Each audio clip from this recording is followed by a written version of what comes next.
How do you make money online, and is the money you can make the opportunity?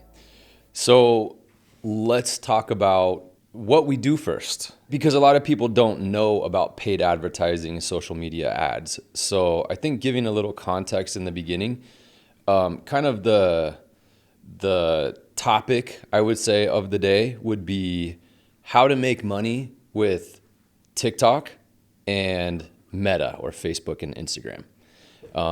That is what I do. Okay, so you're saying we're not going to talk about building a personal brand. We're not going to talk about organic or paid views from like YouTube. We're going to go specific on paid advertising. Yes. The three platforms you focus on: Facebook, Instagram, and now TikTok.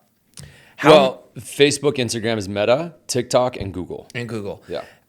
Is that still a thing? Like, yeah. I know it was hot in 2015, 16. It is the thing right now. Okay, Google? No, Google's a little behind. They're ahead in certain ways. They're behind in other ways. So That includes YouTube, right? yeah, that does include you. And I'll give some context. So let me give a couple of examples of clients so that anyone listening. So people's ears always light up when it's like, how do you make money on TikTok, right? Because TikTok is obviously a huge thing right now. Same thing with Instagram. It's still big. People are still growing followings. So what we do, what I do, and the team does is, I'll give you an example. We have a client called Bucket Golf Game, and you can look at our website and look them up, testimonial and everything. When we first met Tyler, really cool guy, entrepreneur. He was doing about 10 grand a month.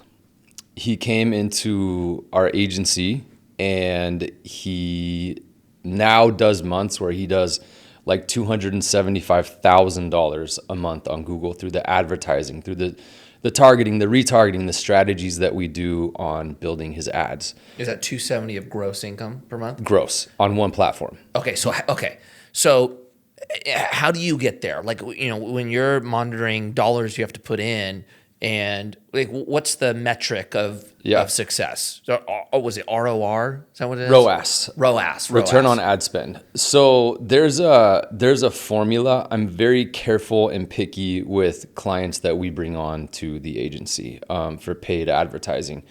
What happens is a lot of people think that it's an easy way to make money. They'll grow an organic brand and like a personal following, right? And then they're used to just, I post, and then all of a sudden, I have these sales on my website, which that's all changing, and we'll talk about that. Let me put it this way. It is going to be an epic year for paid advertising in 2024. This is going to be a year that stands out, and we'll explain why. But the metric that we use, so the first thing I look at is what is someone's product. I should also say, to start off, we only will work with e-commerce and lead clients. We won't work with coaches. We don't do online education and digital products. And there's a few very specific reasons for it. One of the reasons, it's becoming more and more difficult to track. And that gets into what all the major platforms are doing right now. And I'll say in the beginning, what they're doing is they're going to the Amazon model, right? When you buy something on Amazon, your card's on file. You search for it on Amazon, and you check out, and your card purchases through Amazon. TikTok, Instagram, and basically Meta and TikTok are moving to that same model, and Google is also. They're just a little bit behind the game in a way. So the formula to look at if someone can make money online, let me just run you through kind of the metrics and numbers that we look for. So if someone comes on, how much does their product cost? We have a metric we call average order value. How much does someone spend when they check out on a website? So think of the grocery store, you're going through the checkout. If you buy one thing, you spent $5, right? But most people that go to the grocery store, they're going to buy 7 different things. A Shopify store or a TikTok shop or a Meta shop is the same thing. If they're only spending $20 on checkout, it's difficult to make them money with ads, because I have to pay a cost to get someone to make a purchase. We call that a CPA. Okay, so you want them to have a higher average spend, which would potentially make order, would make more sense for ads. Where's the threshold though? Like $100. $100. Yeah, $100 is you want it to be at $100. Right now, with what we'll get into in TikTok shops, this is the most exciting thing going on in paid advertising right now. You can have lower average order values and still be profitable, because essentially the formula is a CPA, which is a cost per acquisition. How much does it cost me to acquire a new customer, or how much does it cost me to get someone to purchase again? So that's the metric. And then you just subtract that from how much does the product cost. So let's say that my CPA, or it cost me $20 to get someone to buy, and then the client's product costs $120, they made $100 minus how much it costs to make the product and shipping. And so once you figure that out, then it is as easy as increase the ad spend, increase the revenue, right? Like when you say, like I've got the golf brand that went from 10K a month to almost 300K a month, you figured out the formula and then just put gas on the ad spend. Yeah, and there's a science to it. And what happens is that targeting is changing, and there's very different approaches that you have to use nowadays, because the data tracking has totally changed since 2020. And anybody that's listening that knows paid advertising knows about the Apple iOS 14.5 update. Essentially what Apple said is that you can't track people across different websites anymore. So in 2018, advertising was easy. You used lookalike audiences, you retargeted your middle of funnel, which is people who have looked at, in the way that we build ads, the people who have looked at a Facebook page, an Instagram profile, people have looked at a Shopify site, and then bottom of funnel is retargeting people. If you're ever looking at a specific shoe and then you see that shoe again in your feed, that's a bottom of funnel dynamic product ad, retargeting ad. When Apple made this update, essentially Meta spent $1 billion fighting it, because what it meant is that, let's say Michael over here had gone to 15 different golfing websites, the Facebook Pixel could track him across those 15 different websites. What the iOS 14 update did is it said we can no longer track him against all of those websites, send data back and forth. And so when that happened, these guys meaning Meta and Google also, and TikTok all had to change their model. That's the big opportunity this year, is what they did. Okay, so 2020 it changes. 2021, you don't have access to everybody's information the way you did. 2023 and 2024, why are we in like the opportunity of paid ads again? Because it took them, these are big companies, and it took them a long time to get the whole world to adapt. And let me actually do a live experiment right now. This may be different by the time this actually airs, but Mikey Taylor, have you entered your credit card information into Instagram and checked out on Instagram? Unfortunately, yes. Okay. I would expect you to, Michael. Have you? I don't think I have. Yeah, you probably haven't. Michael's I'm a little bit we more. call him a new influencer. He's new to the scene. This time, not even 6 months ago, Michael had 350 followers. Now he's about to tap 5K. So he's at a birth Meteoric recently. rise with no paid ads. Yeah. He's becoming more familiar with what you're talking about. Well, it's interesting though, because he's actually very familiar with a part of what you're saying, because we have a paid side of lead generation, but the management of it is so difficult, so much different than what you have, right? Like, leads come in, we have to talk to each lead, and when you're raising money, it's a different thing than when you just have a product that you're just rifling off. Yeah. But I mean, a lot of these metrics, like you're working with Daniel all the time. Yeah. But what I was going to ask you is for people that are listening in, right? So walk them through like the business side of it, right? Like let's say I'm seeing all these ads now for this slice-proof golf club, which Jeez, that's right. Which I'm very intrigued on. He's getting it because I need it. Yeah. Right. So I thought I needed a good driver. I went to the store. I hit a bunch of really good drivers, and the guy looked at me and said, "Look, it's a shame for you to waste so much money when it's not going to help you. You should just spend the $100 and get a crappy driver. So I'm seeing this driver. Let's say I'm the owner of that company, right? I produce this club. I'm selling it for $250. If I decide to engage in a paid advertising strategy, one of the things that I know, because we experienced it on our end, was you don't have an answer for what the results will be without actually making the investment and going through a trial and error process.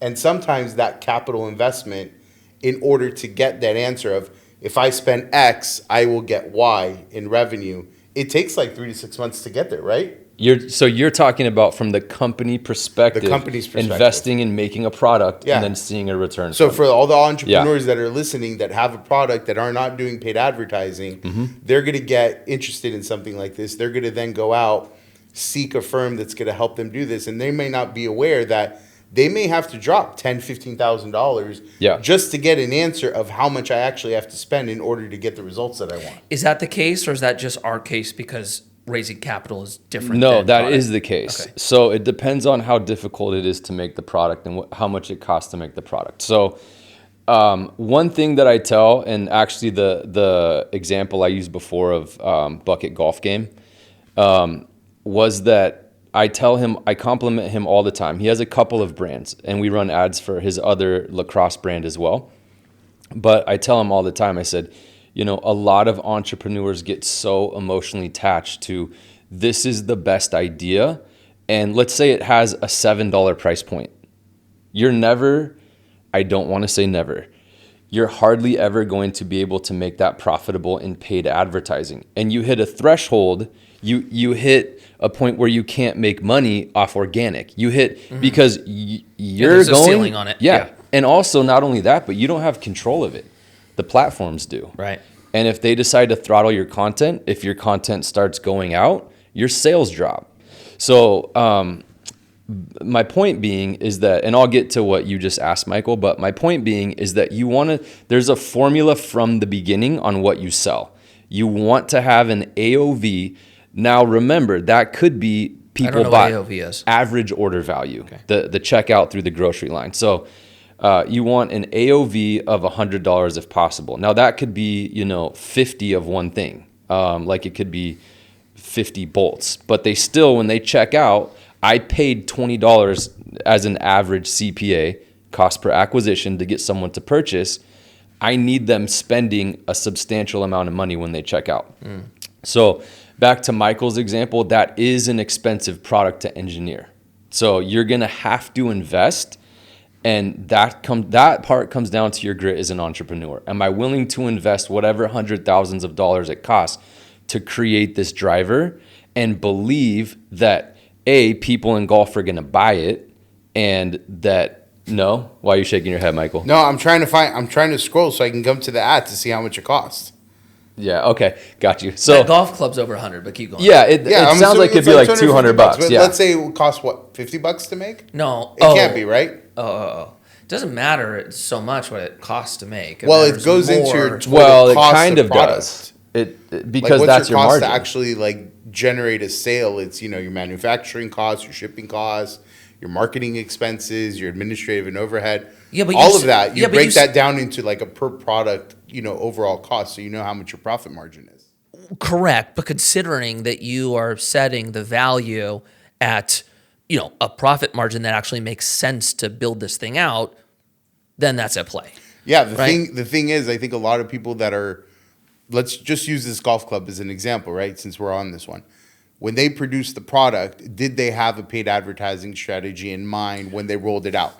If they didn't forecast having to spend a few $100,000 potentially a year in marketing and advertising expenses on a paid advertising strategy. And so for somebody who's, an entrepreneur or solopreneur who's just getting started, the thought of having to, bear out 30, 40 grand just to test the market to get an answer is a very hard pill to swallow. I mean, a lot of them don't have the ability to write that check. So how much are people having to spend just to get answers?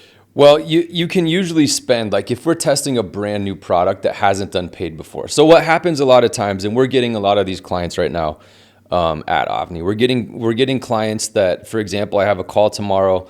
They've got a drinking device, and they've got a few 100,000 followers, right? And so it's all been organic so far. And now that's not true. I haven't talked to this brand yet, so don't quote me. But they've already got a ton of sales with organic. When you get into paid, and I think this brand is already doing paid, but when you move into paid, you have to be able to stomach that cost of advertising, and that's why you want a high average order value. Because let's say that the club you're describing is a hit, and I get a CPA of $30, so it costs me $30 to get someone to purchase it, and let's say their margins are real good, 70% margin, right? So let's just estimate that it's costing them about $75 to pay for the ad and pay for the product, using really round numbers here. Don't do the math because I'm using round numbers. They're going to make a good amount of profit, and it's light, even though it's bigger, to ship. That's a big one, because if you make, like drinks, those are really expensive to ship, right? So those are your main factors, is your average order value, or how many people are going to buy. Another one we look at is returning customer rate. So if someone buys once, are they going to buy again? So if all that entrepreneur made was a golf club and someone buys it, they're probably never coming back to the store. Whereas if you have an apparel line and you do drops, right? Someone's going to buy, and then they're going to come back when you do your next drop. And then they're going to get hit with the retargeting ad next month, and they're going to buy again. That's your returning customer rate. So if this company had an anti-slice wedge set, or an anti-slice hybrid. Why are you looking at me when you're recommending these? I'm just saying.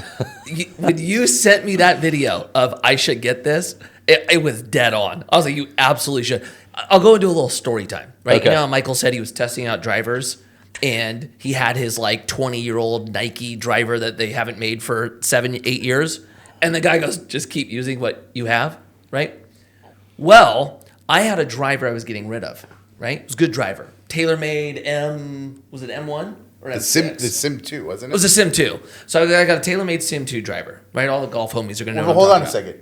TaylorMade sent him a brand new driver. Okay. Right? Irrelevant. So, but then I looked at him and I said, "What are you doing with your old driver?" And he's like, "Well, I don't know." I'm like, "Well, I need a new driver." So I kind of just kept him on red, right? So I didn't he's like, really "I'm going to give you the driver." Did I ever get that driver? Well, listen. I hope so. Listen. No? Listen. Oh. He asked Ryan me. got the driver. He asked me, and I didn't want to bury my guy at that time. I was like, I don't want to tell him this thing's just too good for him. He's not going to be able to experience it. So I just kind of, beat around the bush a little bit. Then Ryan goes, "Yo, dude, I need a driver." Ryan's a pretty good golfer. So I'm like, "Yo, I got you." So I gave him the Sim 2. And then Michael, 3 months later, sees Ryan. He's got the Sim 2. He looks at me and goes, "Bro, where's my driver?"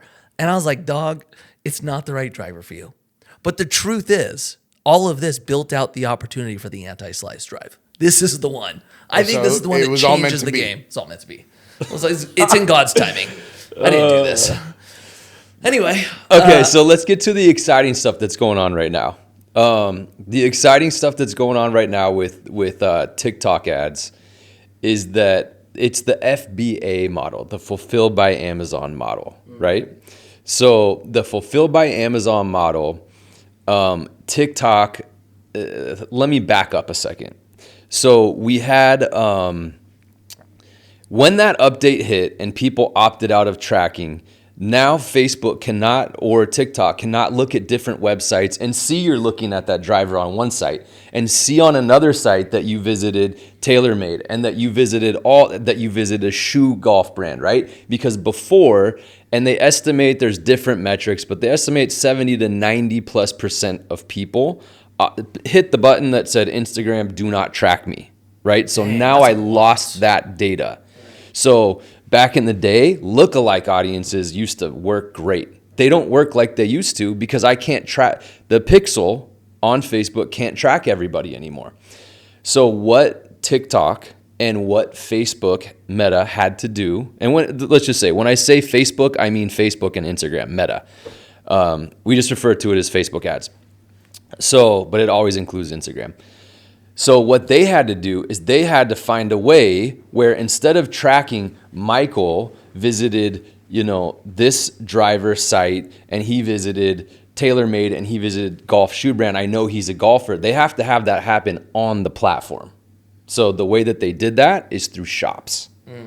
And you can also do lead magnets. Like that's what you guys use for, targeting your forms for investors and ads, right? So that is now they can track, because that all happens on Instagram. When you made, I don't know if it's one purchase or multiple purchases, when you made that purchase on Instagram, that's first party data. They get to keep that data. So now they can see, okay, you browsed around this shop. Yeah, I'm getting all that. I mean, the second I turned 40, I started getting hit with the gray hair, the hairline, like all the freaking stuff that happens mid-age. I can't get rid of it, man. And that's because you're being tracked. I know. And so oil pulling's the new one. I get hit on TikTok gosh. like crazy. Oil pulling, Naranda or something like that. It pops up every day. Anyway. Yeah. So that's their solution, because Amazon, all their data is on their platform. Okay, but let me ask you this, right? I'm with you there, and I see the TikTok lives, especially selling product, and a lot of the women doing the try-ons, and then that try-on is in their Amazon store or their TikTok store, and they're just selling like crazy, right?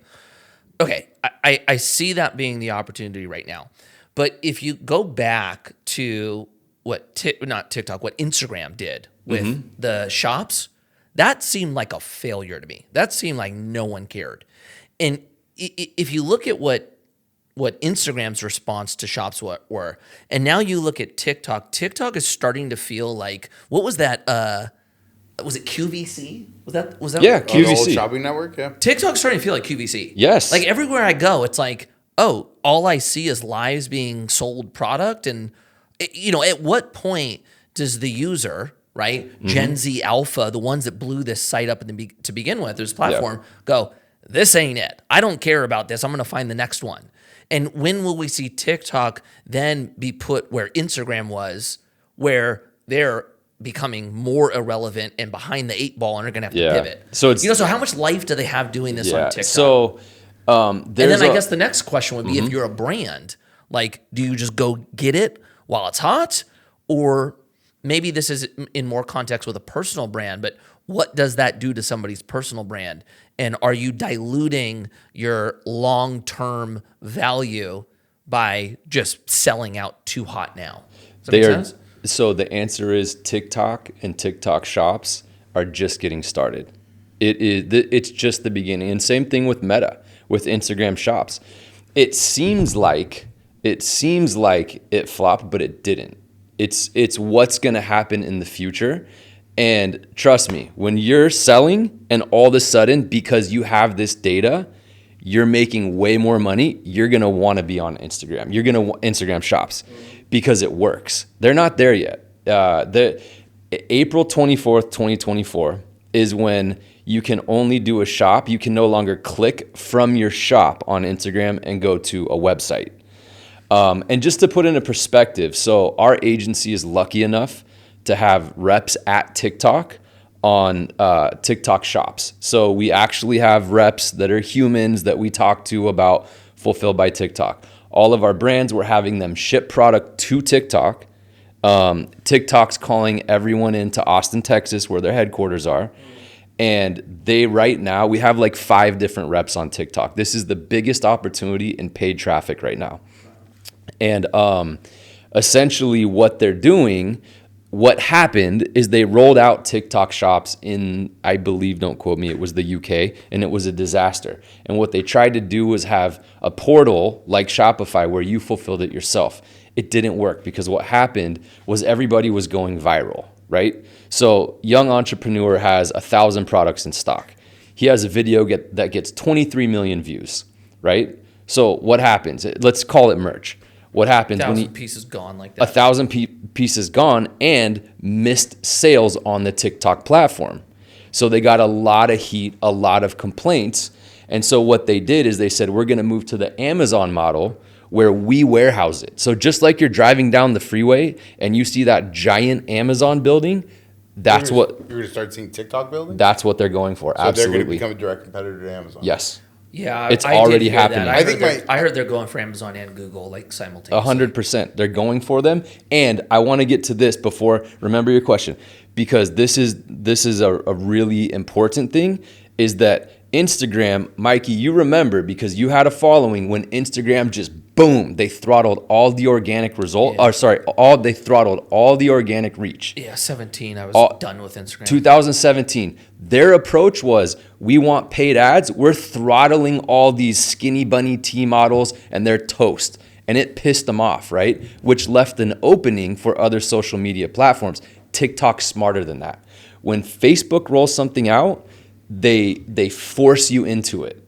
When TikTok rolls something out, they invite you and make it fun, and they make you want to do it. So that's what they're doing right now. We'll get in a second into Spark ads and the numbers behind those, and you guys are going to trip on these numbers. They're crazy.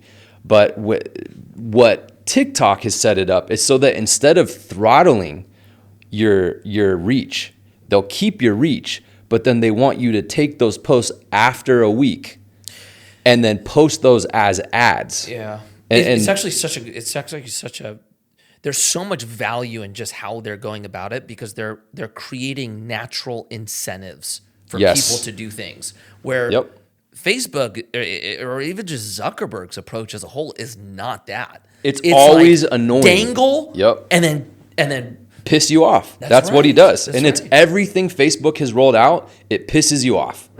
Whereas TikTok, they make it fun. They give you rewards. Like, think about this. On TikTok, if you post a video, they go, get more followers, click this button. I know. You know, they want you to be paying them to get more followers, and it actually works, right? You know what? Thank God for like what the little bit of the free market we have left, because like when you brought up what TikTok did, 17, 18, 19, even 20, like I could care less about Instagram. Which was insane because I'm a millennial. Like I grew up thinking Instagram was the one, right? And I was so over it because it's like there was nothing. Like I didn't pay for ads, and so I got no engagement. And then TikTok hit, and I went, I'm all in on this. Like TikTok is now the number one platform. Everything else can have scraps, right? I remember he came into my office and he said, I think TikTok is going to take down Instagram and Facebook. Oh, and I told him that because our main focus for Commune at the time was Instagram. And I looked at him and went, TikTok is it. Like, we need to put all our attention towards TikTok. And then what happened? Like, TikTok was capturing the next generation, right? And then it forced YouTube. And now you have YouTube Shorts. It forced Instagram with Reels. And now, dude, Instagram is cranking. Like, Instagram is like, the engagement I get on Instagram is now better than TikTok. Yeah. So, you know, I think all of this will naturally kind of work its way out. But my question to you, it's more on the brand side, so maybe it's not so much on the paid side, but I know you have to be mindful of this as well when working with brands. If this is going to benefit the entrepreneur, which I actually think it will, I think it will make creators be able to sell and manage product without really having to manage product or actually be a business operator, then the thing that they're going to have to wrestle with is, what is the ratio in which I'm selling versus creating value, right? Like it's almost like you see this with just like the normal influencers, right? They have a digital product or they have whatever they're selling, and all they do is start selling, and then all of their engagement goes away because no one wants to just be sold to 24/7, right? So like, Gary Vee brought up the, jab, jab, jab, jab, hook, or whatever the approach is. Value, value, value, value, then a sell. You're probably going to see more and more people see the importance of finding that balance, I imagine, with where we're headed. For you, how do you think of that when you're working with a brand? Or is that not a thing? The brand worries about their brand image, the sales part is the sales side, and you just come in to basically manage and make sure that the paid advertising is efficient and the company's making a good return on it. Yeah, so you have to look at each platform behaves differently. So the cool thing about the model that Meta has built is that I can run the same ad for 2 years. And we have brands, we'll be testing, but there is this one tried and true ad that's 2 years old and we haven't reached the whole world. And as much as we want to take it down, it just keeps performing, right?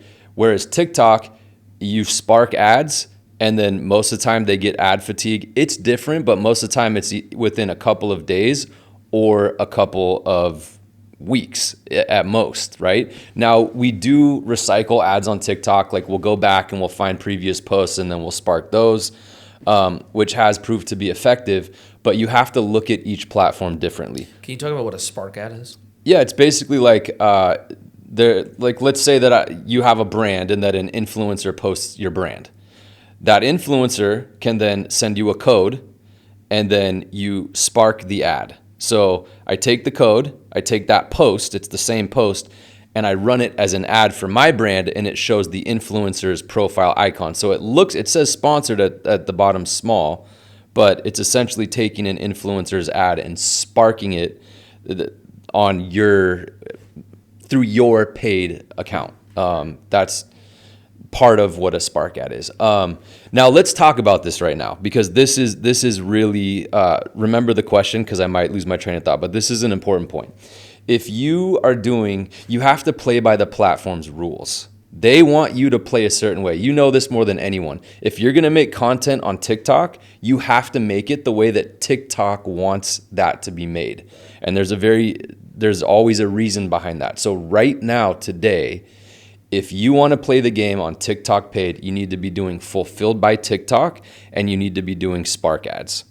That is the way that you want to play the game. Let's talk numbers. Our rep sent us some numbers about a month ago. If you do a standard TikTok auction ad, the CPA, remember that's the cost to get someone to buy a product, average is $80. Guess how much it is on a spark ad? $5 average. Dang. So remember that driver? If your CPA is $80 and CPA is $80, which is a non-spark standard TikTok auction ad, and it costs $200, and then it costs you whatever, $50, your margin just got chopped. If you're doing spark ads, and $5 would be cheap, but I mean, it's doable. And that's the average cost of a spark ad. Your margin just increased a ton. Okay, so when we first started talking, and you said you need to look at the average order value, average spend. What was the average order value? AOV. AOV. So you said you need the average AOV to land about $100, right? That's preferable. Typically the floor. Okay, but if a spark ad, if your cost per acquisition is $5, does that AOV now go significantly down? Like, can you have a company that's average spend is 50? You can. We have a couple that are making money right now on FB. FBT is fulfilled by TikTok with spark ads. They have certain products that are $35 and they're profitable. We have them with, their return on ad spend is like at an 8 or an 18. And a lot of marketers, when they hear that, they'll be like, well, you need to be spending more. And I get it. But you asked the question earlier, I'll kind of throw something out. You can't just up the spend. You can't. There's a science to it. The way that both Meta and TikTok are going, and the reason I refer more to Meta and TikTok is because those are my areas of expertise. We do Google, but I have a guy that's really good at it that does it. So I speak more to Meta and to TikTok. I have an expert. He's our guy, Josh, that crushes it with Google. But I speak more to Meta and to TikTok. What was your question again? My question was, if you have the foundation of how much you have to spend to make X, once that's figured out, can't you just throw as many dollars as you want on the spend to increase the revenue? And you said there was a floor, right? You can't just spend all you want on the front end, right? Yeah. That's what you were. Yeah. So we call it scaling. It's, like when we talk about we're spending, anyone in paid advertising talks about spend. We're spending $50,000 a month on this account. We're spending $100,000 a month on this account. So that comes with how much does it cost of that spend? What's our return on ad spend? So if we're spending 50, we'd like to be making 250. If we're spending 50, we'd like to at least be making 150. So the formula is very simple and straightforward. There's, the metrics we look at in Shopify, the average order value, the returning customer rate, and then there's also the conversion rate of how many of the people that visit the site, how many people actually make a purchase. Those are kind of the key metrics that we look at on Shopify. And then within Business Manager, both Facebook and TikTok, we look at the cost per acquisition. We look at the click-through rate to see how people are reacting to the ad. We look at the conversion value, which is how much people actually spent. And then we look at the return on ad spend. So, and there's a bunch of other metrics. There's frequency, like how many times did someone see the ad? There's cold traffic and warm traffic campaigns, which are both different on TikTok and Meta. So we look first at the formula when I'm interviewing a brand to see if I think we can make the money on paid. And we say, okay, what's your average order value? How much do I think it's going to cost to get someone to buy? And then they have our management fee, which is what we charge as an agency to run their ads for them and watch them every day, twice a day, depending on which platform. And that really breaks down to, back to Michael's question, if they're making a product, they have to be able to stomach it. They have to really believe that their product is going to hit. And in my opinion, it's be smart up front about what you're selling. Because if someone creates a $10 product, they're going to have a tough time with paid advertising. If they create a $10 product, someone's going to buy 8 times or 8 of, that could work, right? But there's always a formula. The returning customer rate addresses that, like how often they come back. So it's usually a conversation I have with the entrepreneur. And my thing that I love is talking to the entrepreneur and be like, all right, we've got something. Let's make this person some money, right? How many people do you talk to that are attempting to do it themselves? Like, look, I don't want to pay the fee. I'm just going to learn Facebook, advertising, and I'm going to hit paid posts. Do you get a lot of those? Yeah, and it's a science. There's like a full the reason that the model exists with agencies is because let's say that a certain brand, our management fee, we're doing one platform, it's $4K, and we do this every day. We talk to reps, we know what's going on, and that is under $100,000 a year, right?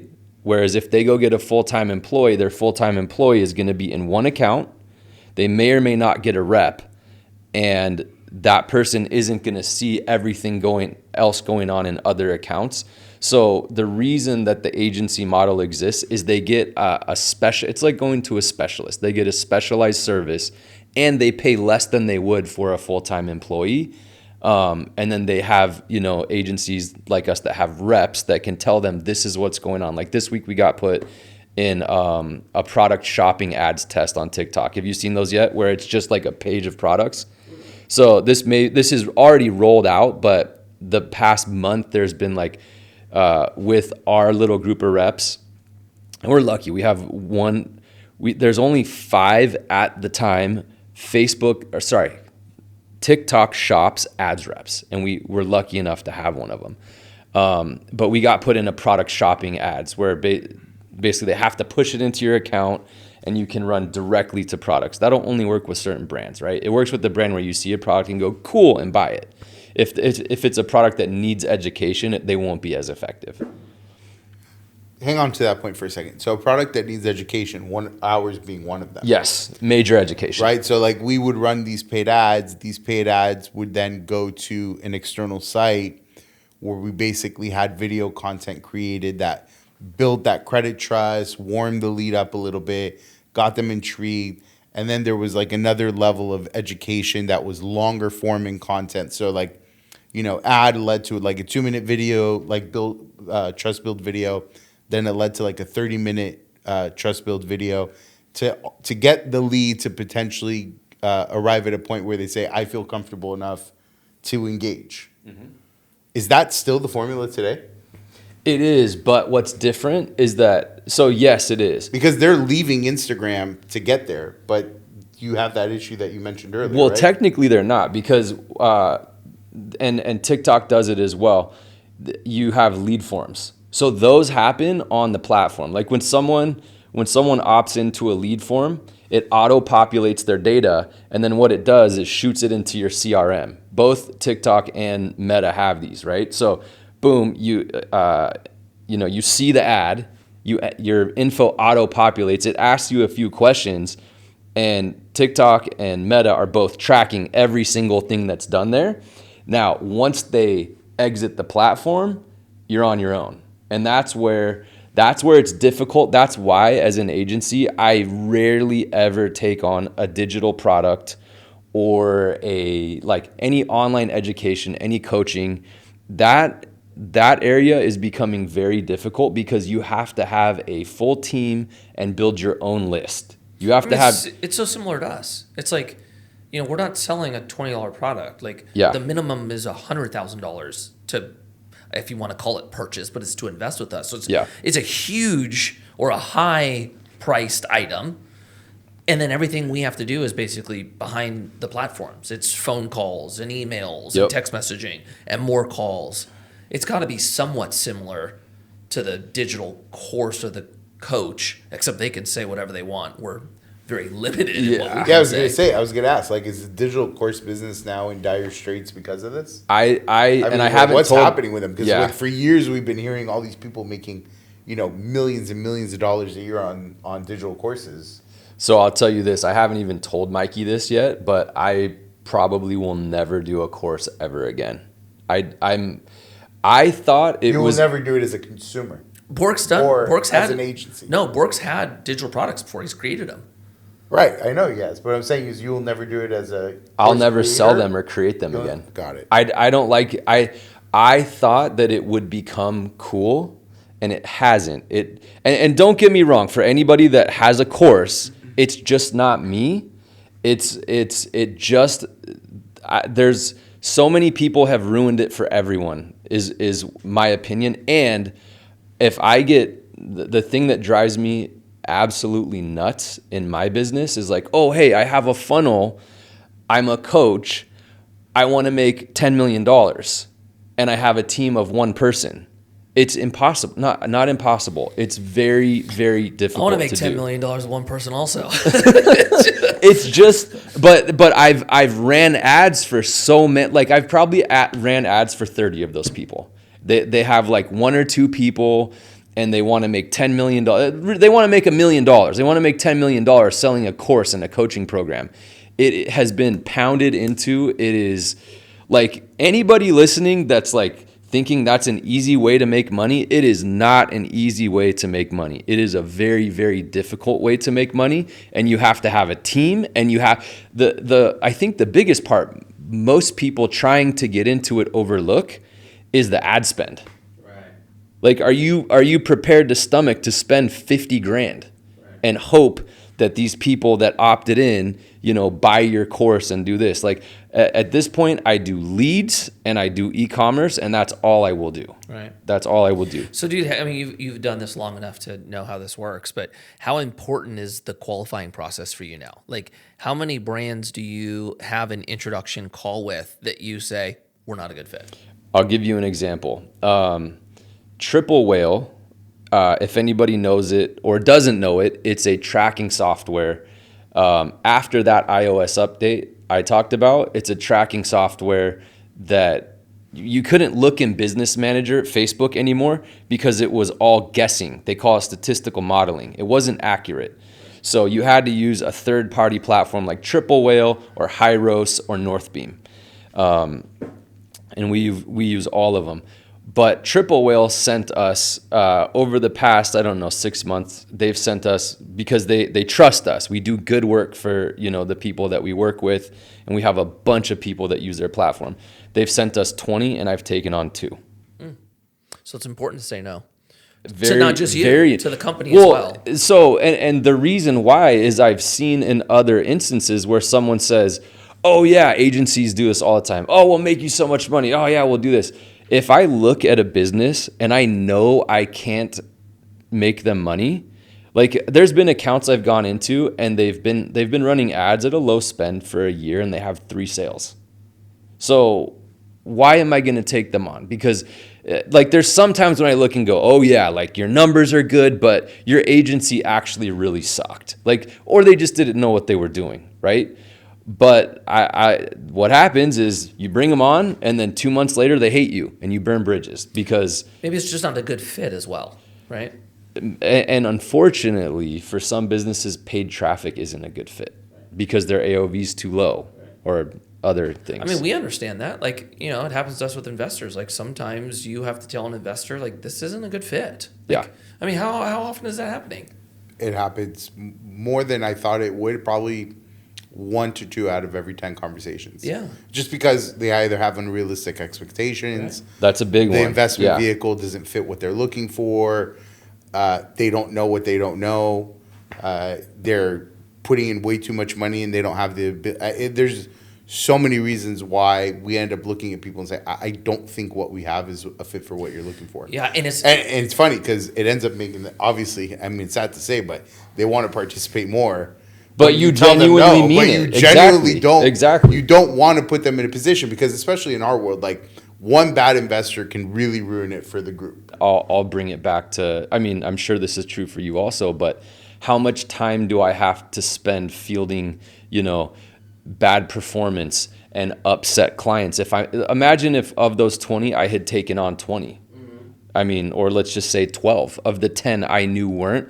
How much time and mental energy is going to go towards, here's your report. Let's jump on a call and explain I know why it's not performing because I already knew it wasn't going to perform, right? So it's better to just say no up front, go find people that are a fit and not spend time and energy focusing. Like I'll tell someone no. I'll also tell someone no. Like I've gone in a few times and I've seen another agency that just kills it. And I'm like, I already know if they're not happy with them, they're not going to be happy with me.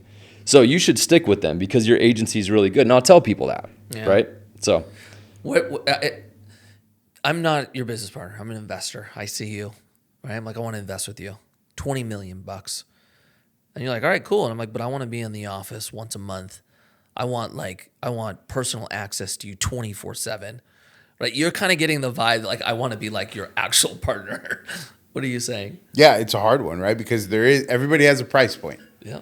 Right? So the question is, depending on where you're at, what is that price point? Thankfully today, actually, I don't know. 20 million is a lot of money.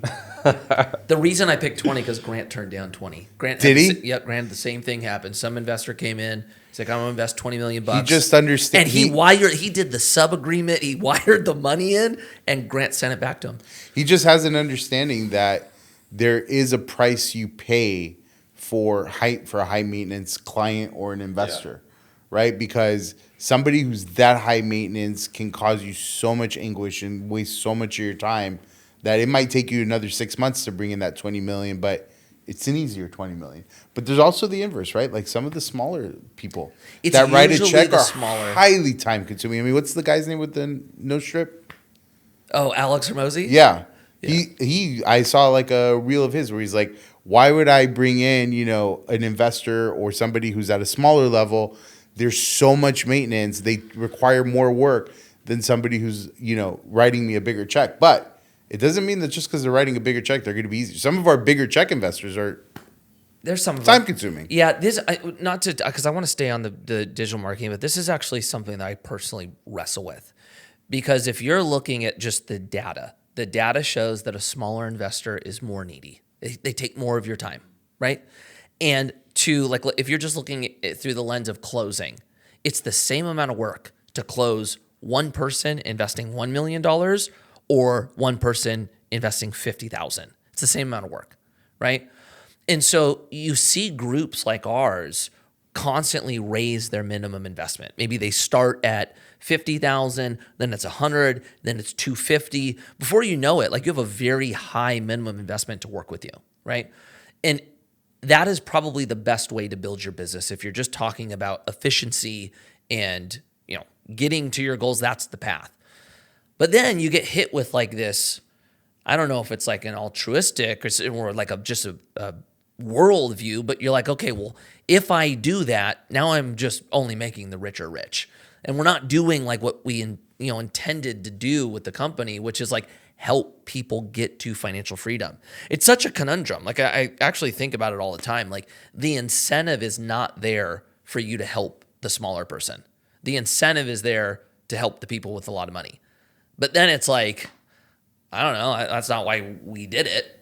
You just are always being tugged by that. The smaller person can oftentimes be their own worst enemy, right? So for us, like a small investor, could be very challenging and time consuming to the point where we look at them and say, I don't think we're the right fit for you. A smaller client to Eric could be somebody who's not willing to do the ad spend that needs to be spent, wants to, cut him down on his, agency fee on a per month basis, tries to cut his, onboarding fee in half. All of a sudden, he's trimming Eric. Eric kind of looks at it and is like, is this worth my time? And so if you are that smaller person, have realistic expectations because you get what you pay for in this world, right? And as an entrepreneur, if you are going at this, looking at the paid advertising strategy as the means by which you're going to generate revenue for your company, understand it's going to require a capital investment, and you need to be ready to how you said it. You need to be ready to stomach that investment and then go the duration of time needed so that you can figure out the formula that fits your product.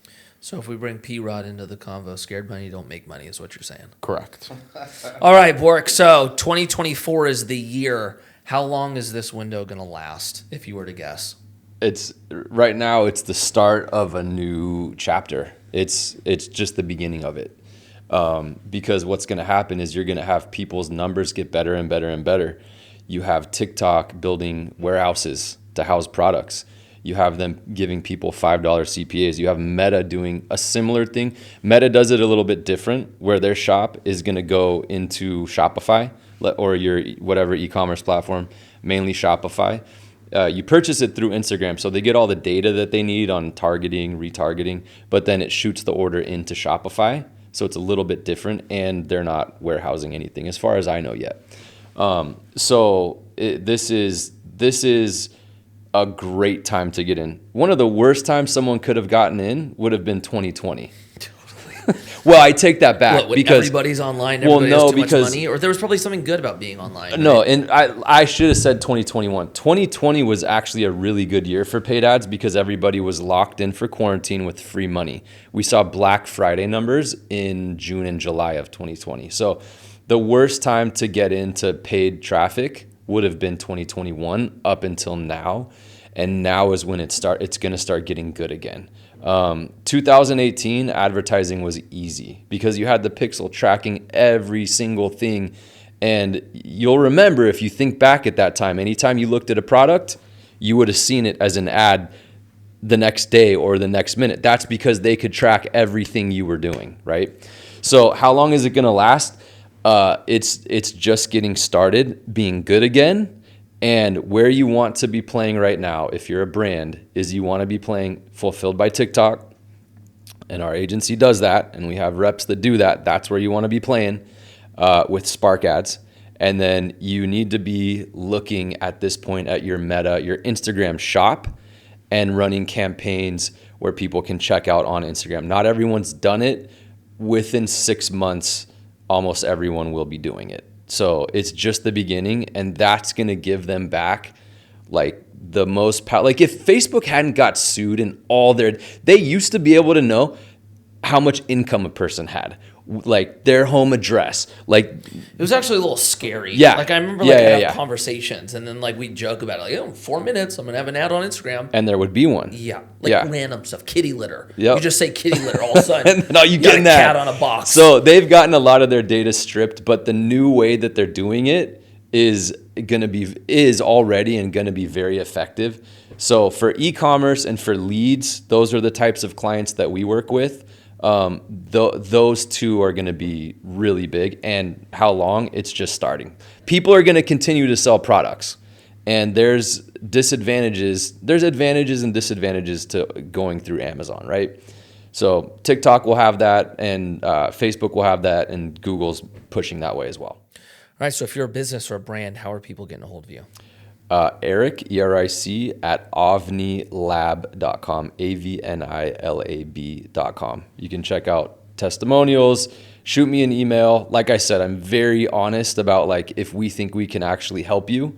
That's my thing, is like, I really want to try to stick with not having any bad client, experiences, only bringing on people that we think we can really help and we're really good at what we do.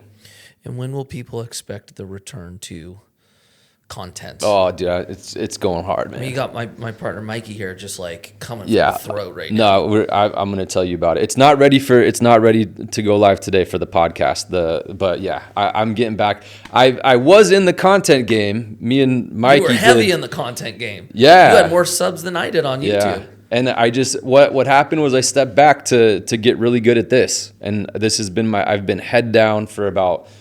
I've been doing it for 5 or 6 years now, but I was head down for the past 3 years going, I want to be, it's like in Breaking Bad when he says it's, grade school T-ball versus the New York Yankees. Like, I wanted to be playing like that. So I've been head down working on this, but now it's time for some content again. All right. Eric Bork, thank you, brother. Thanks for having me, guys.